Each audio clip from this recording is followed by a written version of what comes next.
Hello, Vintage Outboard Motor fans. This is T-Mike here on Toledo Bend Lake. I'm making another video today. I've been meaning to make this video for a long time. I finally think I've got a way to make it that'll make sense to everybody. I get so many calls about this, and I try to explain it over the phone, but it's hard to explain. I'm going to show you how to set the idle speed on a 9.5 horsepower Johnson Evinrude and on a 10 horsepower Johnson Evinrude. It's all got to do with the timing between the cam roller and the mag plate. So I'm going to show you a unique way of how to set it, and hopefully this will answer a lot of questions for all of you. So if everybody's ready, here we go. So let's take the 9.5 horsepower first. That's a little turtleback motors. Everybody, a lot of you out there have these, and I get so many calls saying it runs good, but I can't get it to idle. Well, I finally think I figured out how to do it, and I figured it out because I figured out the 10 horsepower first. So I'm going to show you on this. Here's the carburetor for a 9.5. All right, here's the lever on it. Okay, everybody see that lever? If you look at it on the motor, it's hard to see all this, so that's why I'm going to try to show you this way.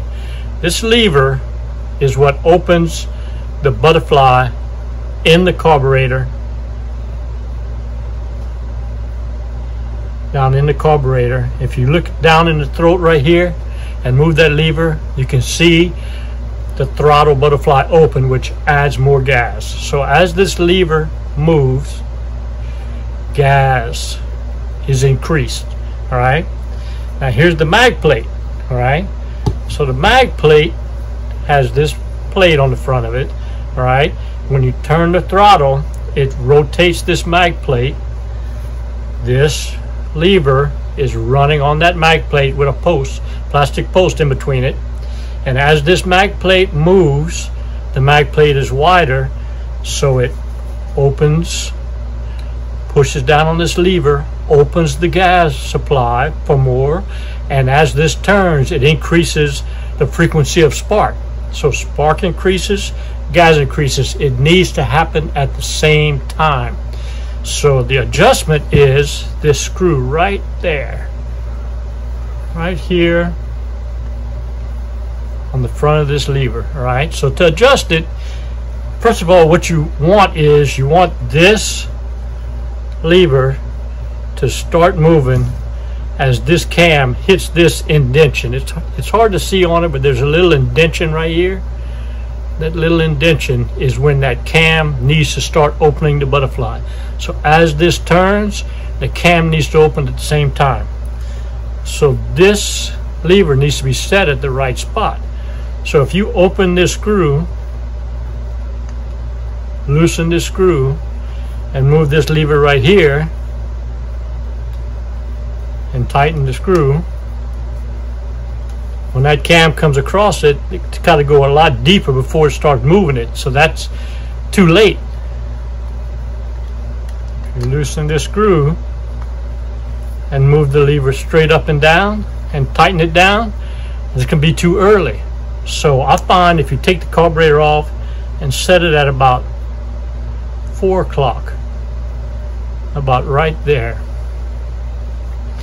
It's hard to adjust it on the motor because the post is in the way. So if you take it off and adjust it at about 4:30, between 4 and 5 o'clock at an angle like this, and tighten this screw,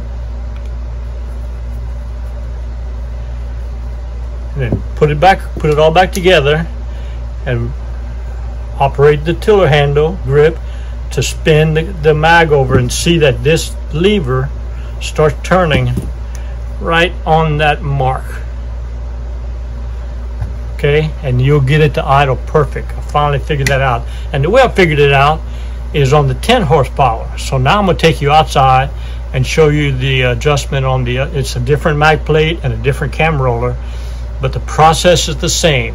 Making the cam roller start moving at the right time on the mag plate so that the spark is increased and the gas supply is increased at the same time.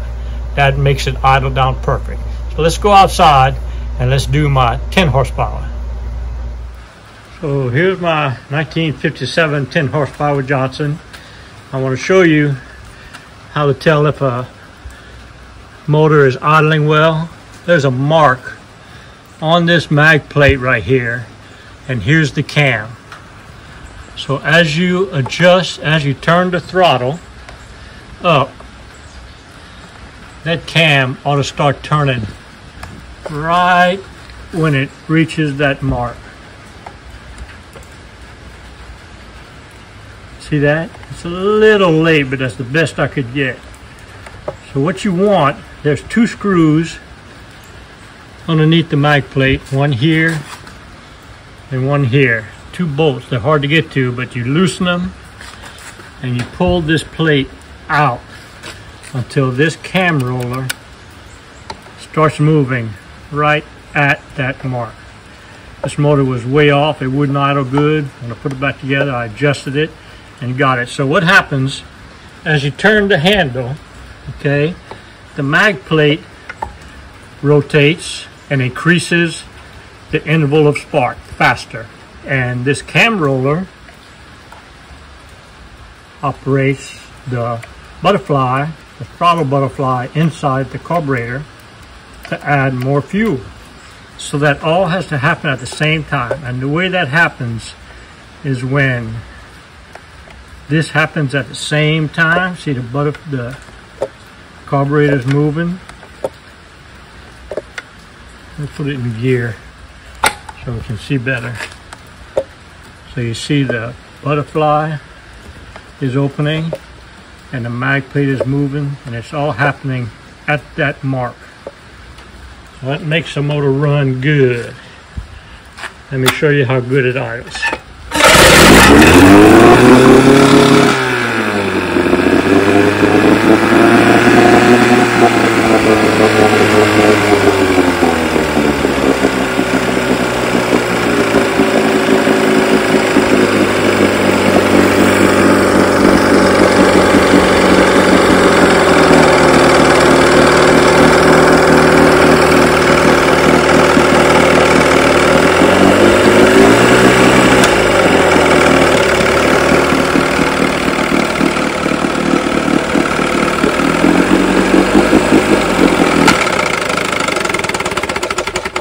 Idles so good it almost don't stop when you throttle all the way down. So that's how you fine-tune adjust the timing between the cam roller and the mag plate on a 1957 Johnson 10 horsepower Seahorse.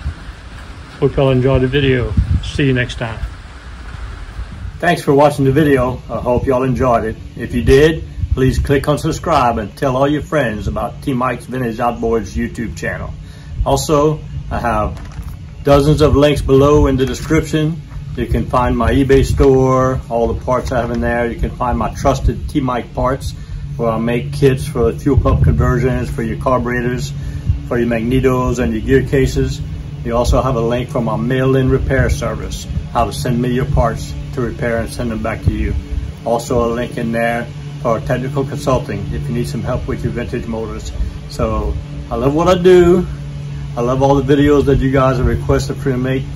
Keep the requests coming in, and I'll keep making the videos. And remember, always remember, and never forget, here at T Mike's Vintage Outboards, we're doing it one motor at a time.